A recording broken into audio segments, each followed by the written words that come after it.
Hello and welcome to FxWB New Beginnings Podcast with Michelle. It is 2025. Yay! 2025 is here and we have had a stormy 2025 so far. January, yes, we know there is snow in these parts of town, but we don't really want all the snow that we get during this time. So we are trying our best to stay healthy, stay strong, and enjoy the weather as it is. We are grateful. We are thankful. Thank you, God. But let this move along, please, as we continue on the year. How is it in your neck of the woods? I know back home for my parents, they're having lots of sun. It's hot and nice, so they're enjoying that. It's currently dry season there in the Caribbean, so they're having really good weather this year round, so they're enjoying themselves and I am happy for them. I will get there soon. Welcome on to the FxWB New Beginnings Podcast. We are grateful for you looking into all the things that we've been doing, the cleanse that I've been doing for the last 21 days, enjoying the foods that we eat, talking about foods, talking about movement, talking about, mindset building. When on a cleanse is important to encourage others to do so.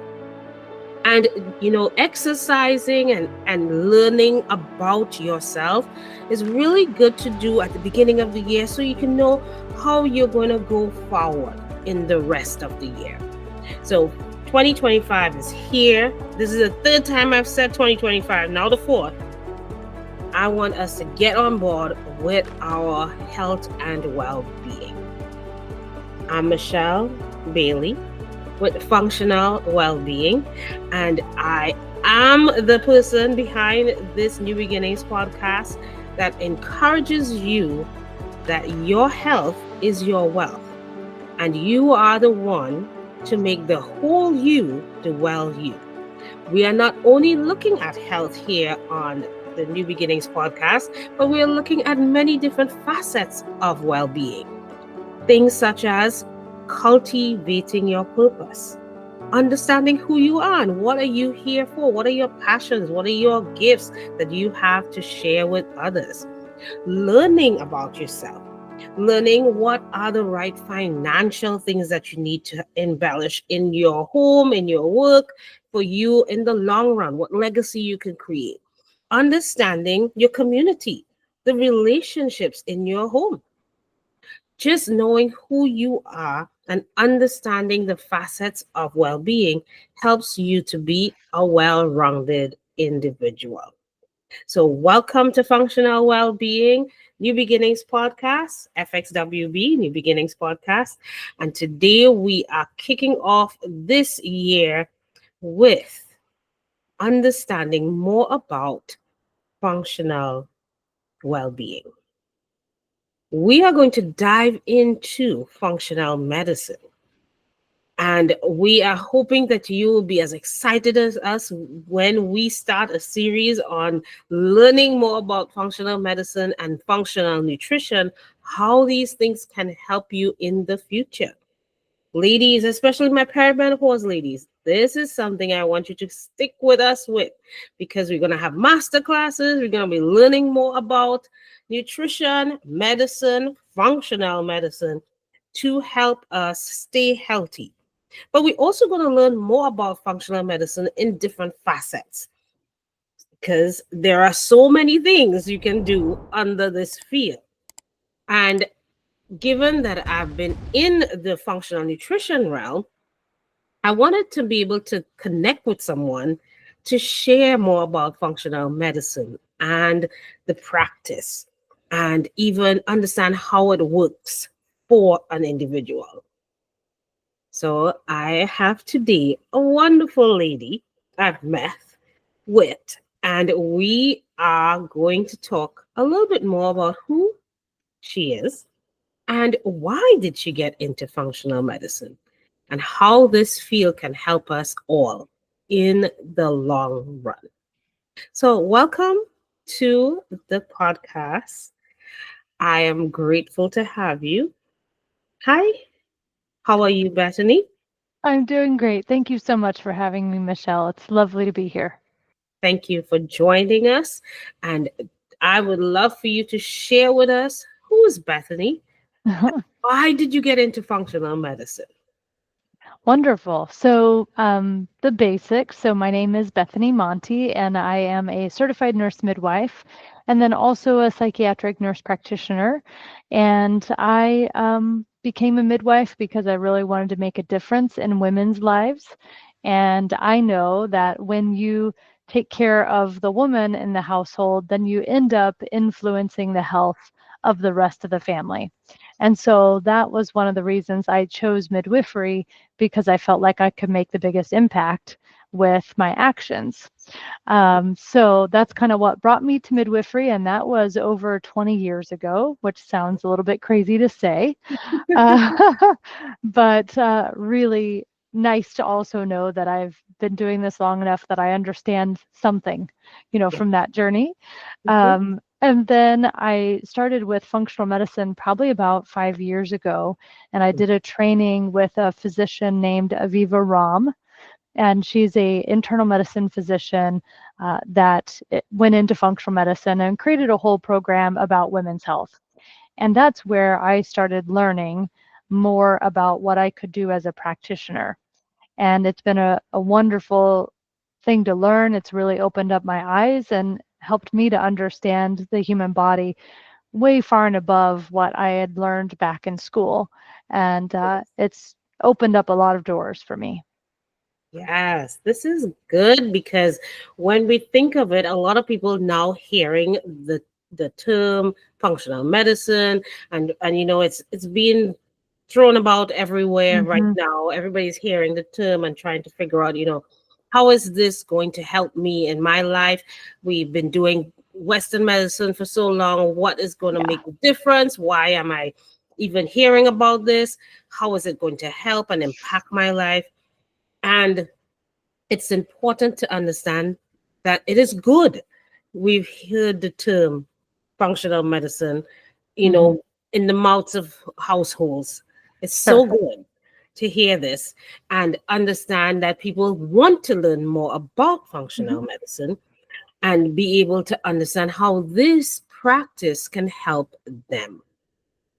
So tell me a little bit more about how you got into functional medicine, not just by because of learning it and being with a doctor. Fine. Sure. Give me the background. What influences like this is it. I need to do this.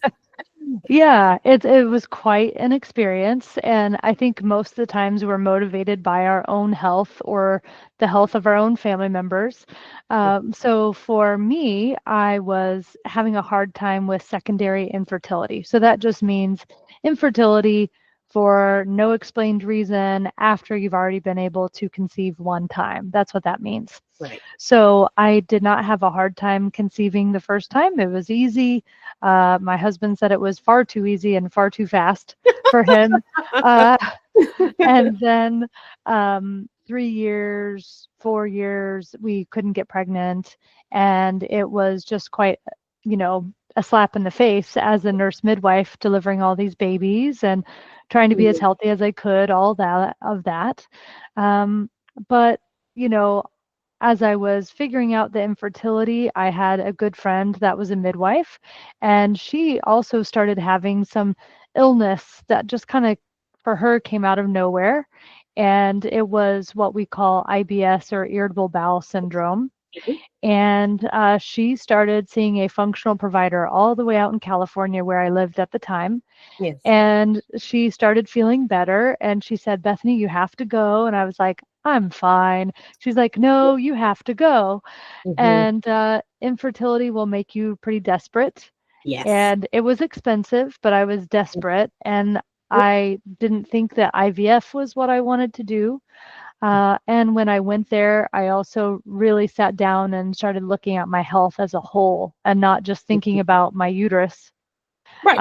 Mm-hmm. In traditional medicine, we think of you just go to the gynecologist or the infertility specialist for this, Mm-hmm. and then if you have depression or anxiety, you go to the psychiatrist. Mm-hmm. If you have high cholesterol, you go to your primary care doctor. Mm-hmm. And if you have any bowel issues, you go to the gastroenterologist. Yes.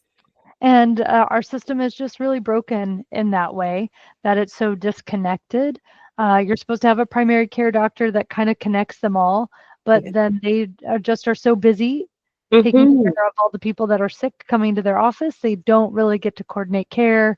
It's kind of a mess. Mm-hmm. Um, so I went to this person and I had irritable bowel uh, Mm. myself, but I never treated it. I had, seen a gastroenterologist, had a colonoscopy. There were no answers. And I didn't want to take any of the medications because they have a lot of side effects. Mm-hmm. And so even me as a medical provider, I was like, well, it just is what it is, and I'm just gonna deal with it. And I had had it for years after traveling to Thailand and got a parasite. It's very exciting. Mm-hmm. Mm-hmm. And Yeah. so, yeah, and then when I went to this functional provider, they did some functional medicine testing on me, so Yes. specialized stool testing, and Mm-hmm. they also did blood testing looking for nutrient deficiencies, things like that. And it turned out that I was sicker than my colleague, and I Wow. was more sensitive to certain foods than she was. And so it was quite shocking. It was in my face. Right. Like, wow, you really have some things you need to take care of. So, inflammation in the gut lining, Mm-hmm. which led to inflammation in a lot of other places. Yes. Yes. So, yeah, I was Then, able to see a picture. It was kind of like looking in a mirror. right. They had information that I was able to read while I was waiting. Mm-hmm. And it was like looking in the mirror. And then I could also see symptoms that my child had, and then also that my father was dealing with. And that was really convincing to me. Wow. Sometimes when people tell their story, a lot of people eyes open Hmm. because the first impression was this could never be my problem. Right. You voiced that to your friend, like, no, Yeah. I don't have a problem. I'm fine. Oh, yeah. And when we finally, like, okay, let's do this. Let's see what's really going on here. Yeah. You're shocked, Yeah. but you're not really shocked because you're feeling these different symptoms, and it's like I'm doubting myself, you know, Yes. and then it really dawned on you that I have IBS. I Yeah. have issues too. Yeah. And you being able to see it from different sides as a Hmm. patient and then as Hmm. a doctor or an Yeah. NP, The medical you provider. Yes. medical Yeah. provider, you seeing that it's like, wait a minute now, I need to recollect myself. Yep. What did I miss? Why did I miss this on my Yeah. own self? Yeah. Yeah. And it's kind of like scary, but yet you want to know. Yeah. And that allows for you now to use your story to be able to help others Hmm. because you were blindsided by it Hmm. pretty much. Yeah. And Yeah. yeah. I didn't know that IBS was connected with infertility. Mhm. It's a big correlation.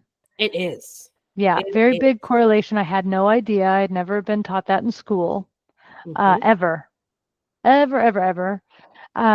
I also had like symptoms of hot flashes, some night sweats, uh, vaginal dryness, pain with intercourse. And I was in my 30s, you know, Yes. so that doesn't make any sense. That's way Right. too early.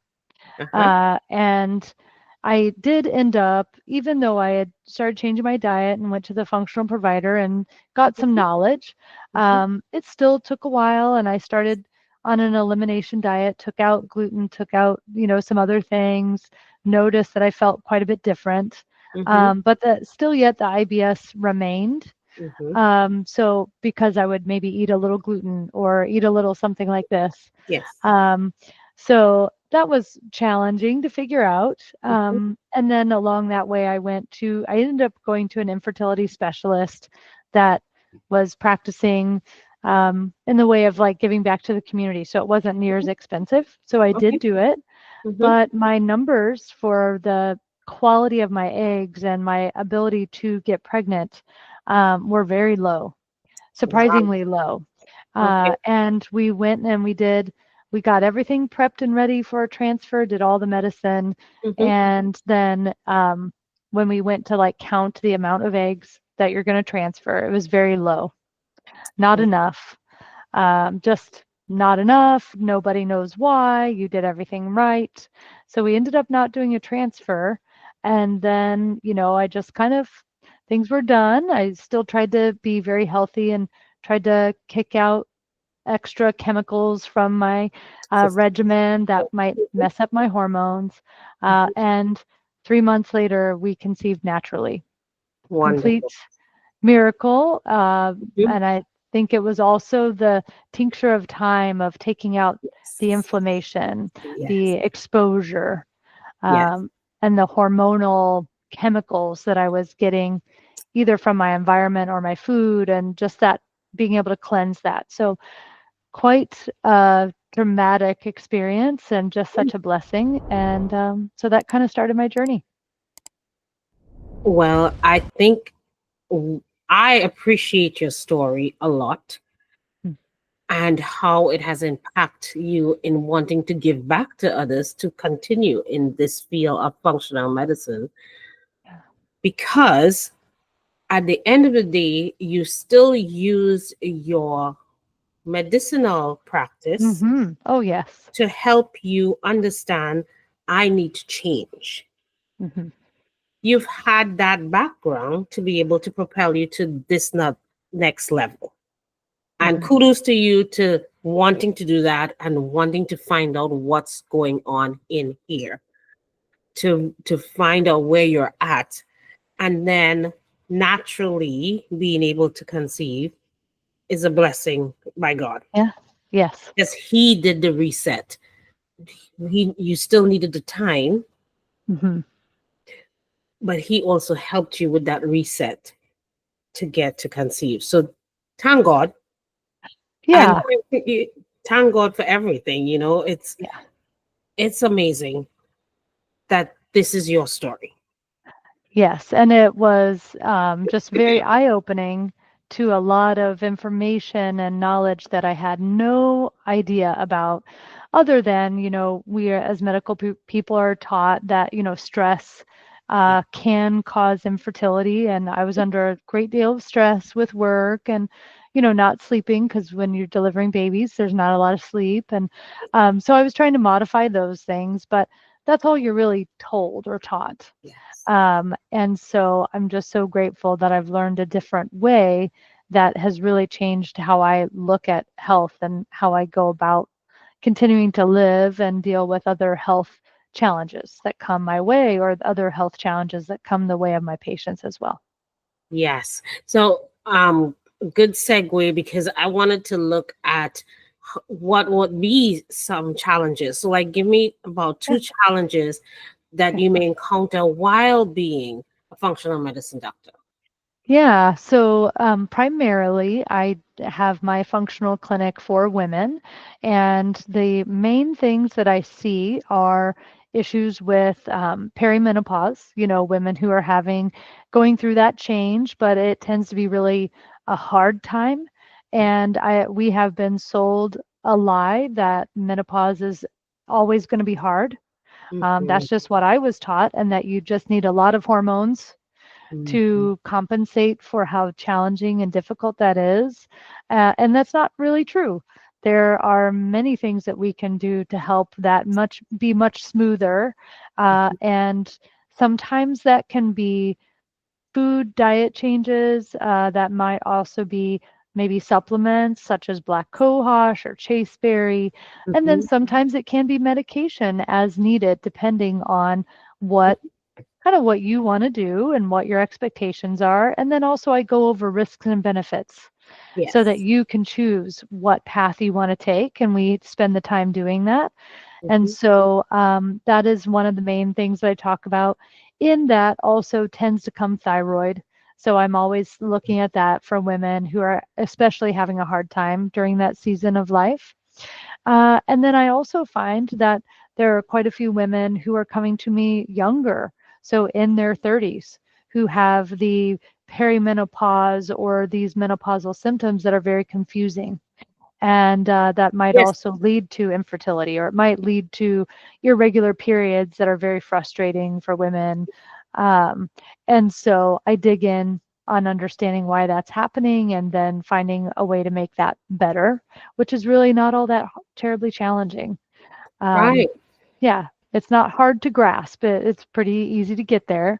Yeah. Um, and then the third thing that I really deal with a lot is probably um, inflammation in general. So looking at inflammation and what that inflammation does to the body. So the inflammation may be going to the brain, the thyroid, or it might be going for a lot of women to the ovaries and causing Yes. issues.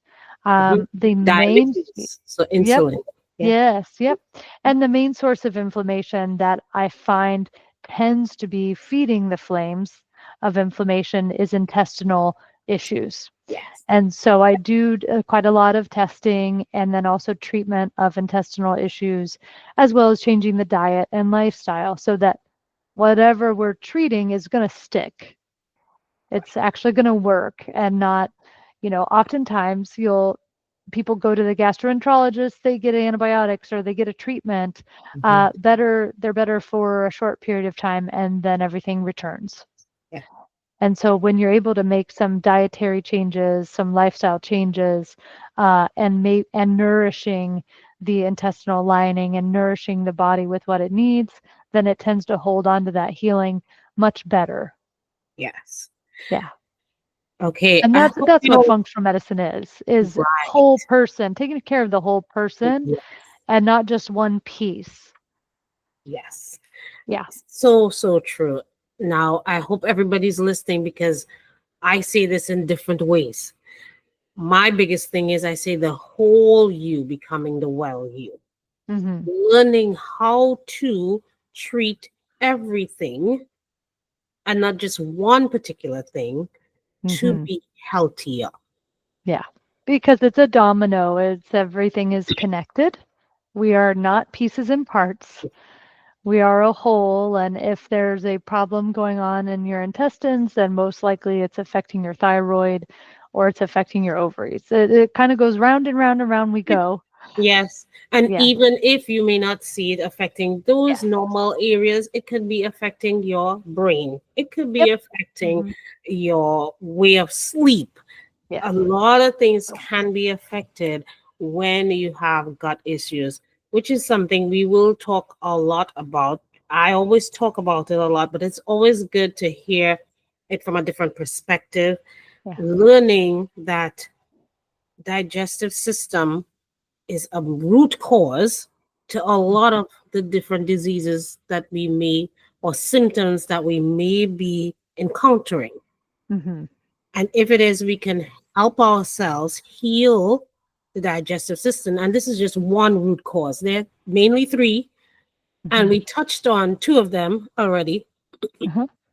Digestive system, we've been talking about. Inflammation is the other one. The other one is genetics, which you also touched on. Hmm. So, if in terms of, for example, your family Family. lineage with your Yeah. issue, and us understanding these three areas, and is important for us to be able to see how can we heal ourselves. Hmm. And as you said, the antibiotics will work. It will work for some time, but just hear what the word is: antibiotics. It's getting rid of the bio, the biota, The biome. Uh-huh. Yep. the microbiome in your body, which is supposed to be keeping you healthy. So the Yeah. good bacteria, the funguses that you have in your body, the fungi you have in your body, it's killing that. So you'll be supposedly feeling better, but as soon as you take that out, you actually propel yourself backward than forward to Hmm. heal.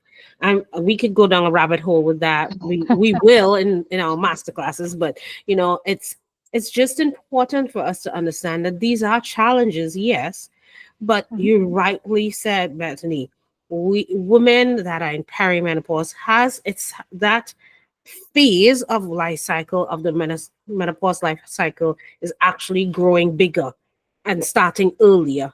Yes, I've known people who are like 25 and have issues, it's perimenopause and stuff. unfortunate.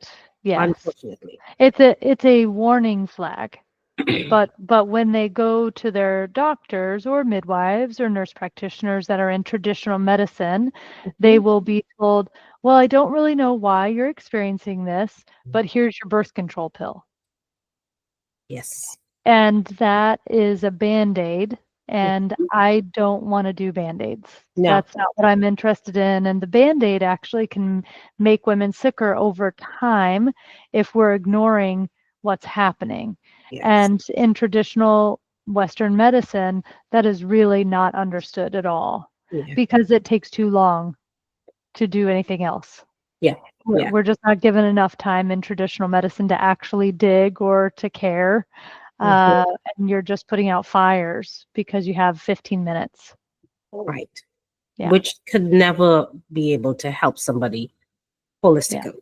You right. it cannot. So, and I've experienced that with Yeah, getting the band-aid, getting the birth control, and I told them this is not helping, mhm, and I knew something was wrong.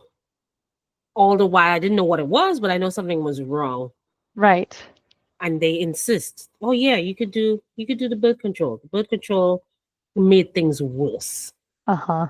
So knowing this information, people, knowing these different stories and these different examples can help you find an alternative route to feeling healthier. Yeah, Even knowing, as you said before, one of the areas that you tend to like to look into was not just only ladies that are in perimenopause, but before that. yes. Give us a little more information on that. Like, looking at ladies in premenopausal. Yeah. So, it tends to be that women are coming to me either complaining like, "I'm not sleeping, I'm having hot flashes, and my periods are really heavy." And they're painful. And I want an alternative. I don't want to do birth control. I want to be pregnant in 2 years. So that's a common thing that I hear from my clients, and I Mhm. appreciate that because I was there. And the only way that I was told to fix it was to artificially get pregnant or to artificially increase my hormones with birth control pills and or lots of ibuprofen. Uh, and women don't want to do that anymore. I think that the pendulum is swinging where women are wanting to do things differently. I think they've learned that the normal way of doing things is not working anymore. And so the pendulum is coming this direction, and I'm all for it swinging. I Yes, just don't want it to go so far out that it's not something that everyone can attain. As correct. well as, I do want women to have contraception as an option and to Mhm. talk about the choices. Yes, So with functional medicine, you build in more time to be able to talk about the concerns and the wishes of the client and to be able to review risks and benefits. yes. So when you are choosing a functional medicine route or a functional medicine provider, you're choosing to have a voice. You're Mhm. choosing to have autonomy. You're Mhm. also choosing to have time to Mhm. go over the choices. Yes. And then the choices are more broad than Mhm. just one option of taking a pill. Yes. Yeah. Yes. So you have a variety of options, and it's not something hard and fast either. You could research Right. more, you could get more information. Hmm. So functional medicine allows for you to be that individual. You're the individual, but you know that there's some things going on with you. How can I get this fixed? Hmm. But in a manner that is it's some way that you can feel like you're a part of getting this new you.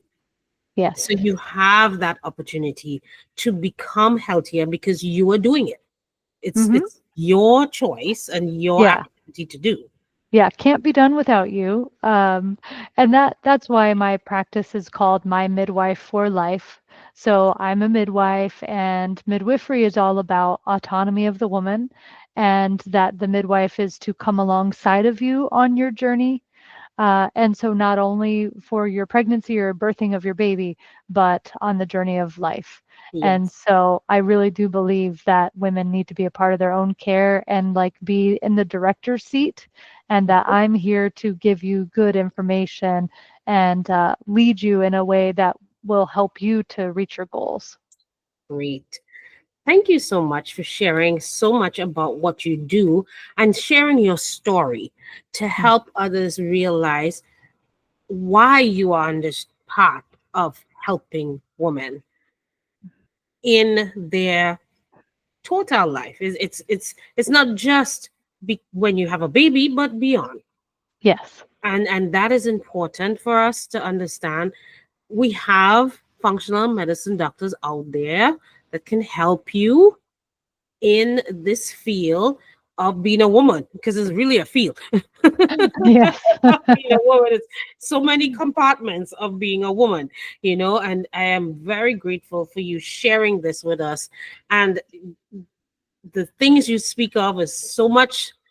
I am always talking about this on FxWB New Beginnings podcast when I start talking about health, because we ladies need to understand we can help ourselves Hmm. if we choose to. There are people out there to help you. So for Yes. me, I do it via the nutrition side, functional nutrition. And you've heard Bethany talk about the idea that we use food as medicine Yes. to help us.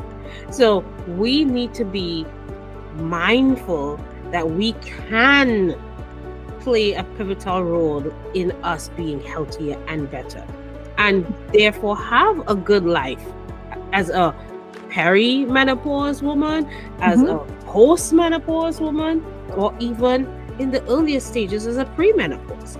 In the early stages, you have the right to do birth control or not. You have the right to find out what are the things that can help you.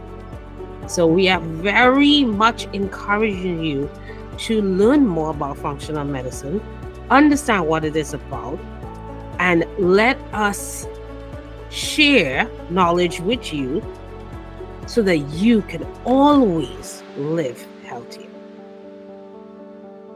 So thank you so much, Bethany, for sharing your story, sharing your passion with us. We are grateful for the information you have shared. You shared a lot in this short space of time, and we will be continuing on with this so that you too can learn more about functional medicine. Thank you so much for listening, guys. I want you to make sure and like and subscribe, especially this particular message we shared today. We would love more ladies to come on board, like these messages, share it with other friends, and let them learn more to help them stay healthy as well. And we'll be back. Bethany and I will be back. We are grateful for you listening in. Like, share, comment. If you have questions, we would love your questions. You would see the information below where you can connect with Bethany. We want you to come on board with us. We would love for all of us to be whole every time. So again, thank you, Bethany, for being here. And thank you, everyone, for listening in. This has been FxWB New Beginnings Podcast with Michelle, and today, Bethany. Bye, guys. Yeah, have a good one.